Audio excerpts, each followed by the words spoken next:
Okay, Assalamualaikum warahmatullahi wabarakatuh. Okey, untuk hari ini saya akan ajar mata pelajaran ibadah ataupun fiqh dalam tajuk solat fardu lagi, tapi tajuk kecil dia adalah perkara sunat ketika solat. Okey, kita dah belajar pengertian solat fardu, syarat wajib, syarat sah solat, rukun solat, dan hari ini kita masuk perkara sunat ketika solat. Okey? Perkara sunat. Sunat maksud dia kalau kita buat dapat pahala, kalau tak buat tak dapat apa-apa. Okey, dalam solat ada dua jenis perkara sunat. Okey, ingat yang pertama adalah dipanggil sebagai sunat ab'ad. Okey, sunat ab'ad tu apa? Sunat ab'ad adalah perkara sunat. Maknanya perkara yang kalau kita buat dapat pahala, yang sangat dituntut melakukannya. Maksudnya kalau kita buat, kita dapat pahala, tak buat, tak dapat apa. Jika kita tertinggal solat sunat daripada salah satu sunat ab'ad ini, maka kita perlu gantikan dengan sujud sahwi. Okey, apa itu sujud sahwi? Mari kita tengok. Sujud sahwi ialah sujud sebab terlupa. Terlupa apa? Terlupa melakukan salah satu daripada perkara sunat ab'ad tadi. Okey, tapi kalau kita tak lakukan sujud sahwi ini, tidak berdosa. Sebab apa? Sebab ini kan perkara sunat. Tapi kalau kita buat, kita dapat pahala. Okey. Bila masa kita nak buat sujud sahwi? Okey, sujud sahwi kita buat selepas bacaan tahiyat akhir. Ingat, selepas bacaan tahiyat akhir sebelum salam. Maknanya lepas kita baca tahiyat akhir, at-tahiyatul mubarakatuh sampailah fil alamina innaka hamidum majid. Sepatutnya kita bagi salam, betul tak? Tapi sebelum kita bagi salam tu, kita perlu lakukan sujud sekali lagi. Kemudian kita perlu baca subhana man la yanamu wa la yasbu. Maksud dia, Maha suci Allah yang tidak tidur dan tidak lupa. Sebab apa? Sebab apa? Mesti time solat ni kemungkinan semasa kita melakukan solat tadi, ada perkara yang kita terlupa untuk lakukan. Perkara apa? Yang perkara sunat tadi itulah. Okey? So ingat, lepas kita dah baca tu, kita baca dia sebanyak 2 kali, 3 kali. Macam kita baca bacaan tahiyat sujud, kita baca 3 kali. Subhana man la yanamu wa la yasmu, subhana man la yanamu wa la yasmu, subhana man la yanamu wa la yasmu. Kemudian sujud ini kita lakukan sebanyak 2 kali sujud. Lepas kita baca ni, barulah kita duduk balik lagi sekali. Kan kita sujud 2 kali. Sujud pertama kita baca subhana man la yanamu wa la yasmu 3 kali. Okey, lepas kita sujud lagi sekali, kita bangun, kemudian baru kita bagi salam. Okey? Faham?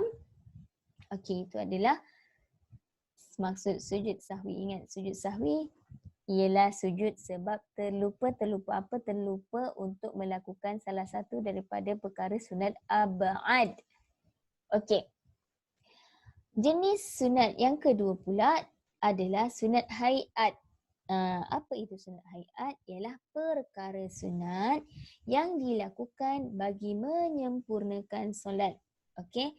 Maknanya kita buat sebab kita nak sempurnakan solat kita. Jika tertinggal atau jika kita tinggalkan, tidak perlu sujud sahwi. Kalau sunat ab'ad tadi, kalau kita tertinggal salah satu, kita boleh ganti dengan sujud sahwi. Tapi kalau sunat hayat, jika ada salah satu perkara yang kita tertinggal daripada sunat hayat ni, kita tak perlu sujud sahwi. Okey? Apakah perkara-perkara yang ada di dalam sunat ab'ad? Okey, kita tengok semula sunat ab'ad. Antara perkara yang termasuk dalam sunat ab'ad ialah yang pertama duduk tahiyat awal. Okey, duduk tahiyat awal. Macam mana duduk tahiyat awal? Adalah duduk yang kita panggil sebagai duduk iftirash. Okey, duduk iftirash. Yang kedua, membaca tahiyat awal. Baca tahiyat awal pun perkara sunat abad. Yang ketiga, salawat ke atas Nabi dalam tahiyat awal. Okey. Keempat, membaca doa kunut dalam solat subuh. Kalau kita tak baca, kita tertinggal, kita boleh ganti dengan sujud sahwi. Tapi kalau kita tak baca pun tidak mengapa sebab itu hanya perkara sunat. Yang kelima, berdiri ketika membaca doa kunut. Keenam, selawat ke atas Nabi dan keluarga baginda selepas doa kunut. Yang ketujuh, selawat ke atas keluarga Nabi selepas tahiyat akhir. Okey, itu termasuk dalam perkara sunat abad. Ingat, jika kita tertinggal daripada salah satu 7 perkara tadi, kita boleh gantikan dengan sujud sahwi. Tetapi jika kita tidak lakukan sujud sahwi, tidak mengapa, tak berdosa. Okey. Okey, apa pula perkara yang termasuk dalam sunat hayat? Okey, perkara yang termasuk dalam sunat hayat contohnya yang pertama, mengangkat tangan ketika takbiratul ihram, rukuk, i'tidal dan bangun dari sujud selepas rakaat kedua. Okey, ingat. Yang kedua, meletakkan tangan di kawasan perut di atas pusat. Yang ketiga, membaca doa iftitah. Yang keempat, membaca ta'awudz iaitu a'udzubillahi minasyaitonirrajim itu. Okey. Yang kelima, membaca amin selepas membaca al-Fatihah. Maknanya kalau kita baca al-Fatihah dah habis kan? Alhamdulillahirabbil alamin sampailah waladdallin. Lepas tu kalau kita tak baca amin pun tak apa. Tak perlu sujud sahwi, tak perlu kita ganti dengan apa-apa. Okey. Yang keenam, membaca surah selepas Al-Fatihah. Maknanya selepas Al-Fatihah, kalau kita tak baca surah pun tak apa. Tapi untuk kita sempurnakan solat kita, kita perlu membaca surah selepas baca Al-Fatihah. Yang ketujuh, membaca tasbih ketika rukuk dan sujud. Tasbih itu bacaan rukuk lah. Yang subhana rabbiyal azimi wa bihamdih. Kalau sujud, subhana rabbiyal a'la wa bihamdih. Okey? Yang ke-8, duduk iftirash. Duduk atas buku lali kiri. Okey, duduk iftirash ini adalah sama seperti kita duduk antara duduk tahiyat awal. Okey, itu nama dia duduk iftirash.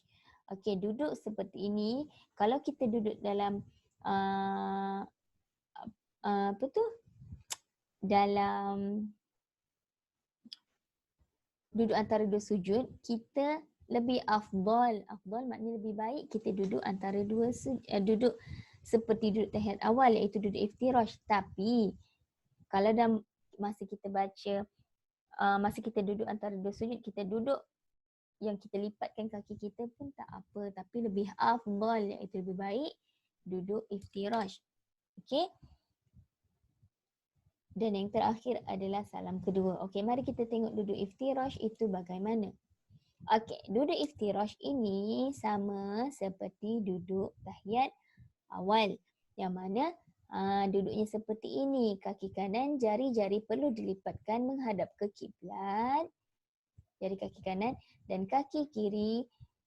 Dan kita duduk di atas kaki kiri seperti ini. Di atas kaki kiri. Kita duduk di atas kaki kiri. Betul, maknanya punggung kita berada di atas kaki. Berada betul di atas kaki kiri. Okey. Apa bezanya dengan duduk di sebelah ini? Kita panggil sebagai duduk tawarruk. Tawarruk itu adalah duduk tahiyat akhir yang mana kakinya seperti ini, kanan sama, dilipatkan jarinya menghadap ke kiblat dan punggung kita duduk di atas lantai. Nampak tak bezanya? Bezanya apa? Duduk iftirash, punggung duduk di atas kaki kiri. Kalau duduk tawarruk, duduk tahiyat akhir, punggung kita duduk di atas lantai. Okey, itu maksud, itu contoh duduknya. Okey. Seterusnya kita masuk perkara makruh ketika solat. Okey, apa maksud makruh? Kalau wajib, perkara yang kita wajib buat. Kalau kita buat dapat pahala, tak buat dapat dosa. Kalau sunat, maksud dia kita buat dapat pahala, tak buat tak dapat dosa dan tak dapat apa-apa. Okey. Kalau makruh, lebih semakin hampir kepada dosa. Itu maksud dia. Okey, makruh. Apa yang makruh kita buat ketika solat? Okey, makruh dia tak batal tapi dia hampir kepada batal, hampir kepada haram. Okey. So, yang pertama, menahan diri daripada kentut. Maknanya dia tak kentut lagi tapi dia tahan. Okey, dia tahan diri dia daripada kentut, menahan diri daripada membuang air besar dan menahan diri daripada membuang air kecil. Okey, maknanya masa tengah solat tu dia tahan diri dia nak terkentut tapi dia tahan. Kalau sekiranya kita berada di tahiyat akhir kan, maksudnya dah penghujung solat, okey, ada ulama yang mengatakan tidak mengapa kalau tahan sebab kita dah nak habis. Tapi kalau kita masih berada di awal atau di tengah-tengah solat, kita digalakkan dan sebaik-baiknya kita berhenti, kita batalkan solat kita kentut, barulah kita pergi solat semula. Kenapa kena buat macam tu? Sebab apa? Supaya kita lebih khusyuk semasa solat. Tak adalah kita menahan. Jadi bila kita tahan, kita akan jadi tak fokus. Kita macam nak terkentut, nak kencing, nak terberak lah masa tu. Betul tak? So, ingat perkara makruh ketika solat yang pertama, menahan, kita tahan diri kita daripada kentut, menahan diri daripada membuang air kecil dan air besar. Perkara makruh yang kedua adalah dalam keadaan yang lapar. Okey, makruh juga kita ni solat kalau masa tu kita tengah lapar dan makanan yang hendak dimakan telah terhidang. Maknanya masa tu kita dah nak makan, kita dah hidang makanan semua tapi kita pergi solat dulu. Kata aku nak solat dululah. Tapi sebenarnya perut kita tu masih dalam keadaan yang lapar. So, perkara tersebut makruh. Sebaiknya kita pergi makan dahulu, kita makan, kemudian selesai makan barulah kita menunaikan solat. Okey. So, perkara makruh yang ketiga pula adalah angkat muka ke langit. Maksudnya kita mengangkat muka kita ke langit. Okey. Maknanya kita mendongak ke langit, sedangkan masa-masa solat sepatutnya mata kita memandang kepada tempat sujud. So, kalau kita angkat muka kita ke langit, makruh hukumnya. Okey. Okey. Seterusnya kita masuk perkara yang membatalkan solat. Tadi makruh yang kalau kita buat perkara tu hampir kepada haram, hampir kepada dosa. Tapi kalau perkara ini pula adalah perkara yang membatalkan, yang confirm akan batal. Bila kita buat, mesti solat kita akan terbatal.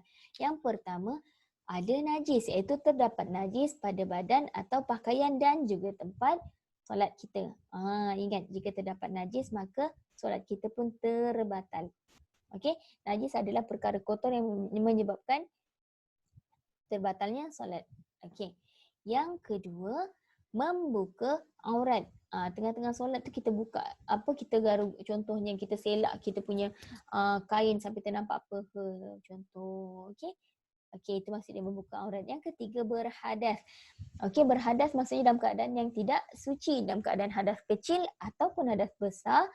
Kalau kita dalam keadaan hadas tersebut, maka solat kita akan terbatal. Contoh tengah solat kita terkencing. Contoh, so solat kita terbatal. Atau semasa solat tiba-tiba darah haid kita terkeluar, pun solat kita terbatal. Okey, tak ada makruh-makruh dah. Okey, tak ada makruh dah, dia terus terbatal. Okey, seterusnya ketawa. Tengah solat tu kita ketawa sampai mengeluarkan suara. Kalau kita nak tergelak, kita senyum sampai tak nampak gigi, masih boleh lagi, masih diterima lagi. Tapi sekiranya kita ketawa sampailah keluar suara kita, macam tu, gigi terkeluar, nampak bukan terkeluar, masih bukan tersembul lah, maksudnya nampak gigi. So ketawa yang sampai mengeluarkan suara membatalkan solat. Okey, boleh membatalkan solat. Yang seterusnya, berpaling dada. Berpaling dada ke mana? Berpaling dada dari arah kiblat. Sebab semasa solat, dada kita yang sepatutnya wajib menghadap ke arah kiblat. Okey, ingat. Jika kita berpaling dada kita dari arah kiblat, contohnya kita nak berpusing ke kiri, tengah solat tu kita nak berpusing kiri. Sampai kita punya dada tu berpaling. Berpaling maksudnya berpindah arah kiblat, asalnya dekat menghadap kiblat, tiba-tiba masa kita bergerak dia berpaling. Dia pergi dada tu jadi padang ke arah lain. So solat kita pun terbatal. Okey. Seterusnya adalah bergerak. Bergerak yang macam mana? Ialah menggerakkan anggota yang besar melebihi 3 kali. Contohnya kita bergerak sampai bergerak badan. Contoh kita nak garu kaki, kita garu 1 kali. Dan masa yang kita garu lagi kali kedua, kali ketiga. So bila pergerakan tersebut, pergerakan yang besar-besar melebihi 3 kali, maka solat kita pun terbatal. Apa lagi? Ada lagi perkara lain. Okey. Antaranya adalah makan atau minum ketika solat. Tengah solat tu dia boleh pula makan kunyah. Batal solat. Okey, mengubah niat ketika solat. Time solat tu niat dia nak solat subuh tapi dia kata nak solat sekali untuk isyak contoh. So niat tu dah bertukar, tak boleh. Perkara lain lagi yang membatalkan solat adalah bercakap. Bercakap maksud dia menyebut 2 huruf yang tiada makna atau 1 huruf yang mempunyai makna dengan sengaja. Ingat bercakap dengan sengaja lah, contohnya ki bermaksud peliharalah. Ingat bila dia bercakap dan perkataan tersebut mempunyai makna, dia bercakap dengan sengaja, so terbatallah solat. Okey. Menambah atau mengurangkan perbuatan rukun solat. Rukun solat maknanya perkara yang wajib, bukan yang sunat tadi, perkara yang wajib. Contohnya membaca Al-Fatihah. Kalau dia tak baca Al-Fatihah, dia solatnya terbatal. Okey? Dan yang seterusnya, hilang akal disebabkan pengsan, mabuk atau gila.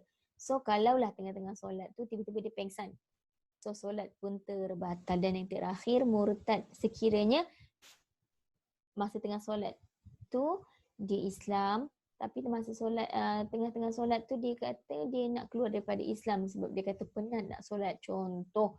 So murtad ni maksud dia keluar daripada agama Islam, maka solatnya pun terbatal. Okey, sekian itu sahaja penerangan. Ingat, berkenaan dengan perkara sunat ketika solat, ada 2 jenis, sunat ab'ad dan sunat hayat.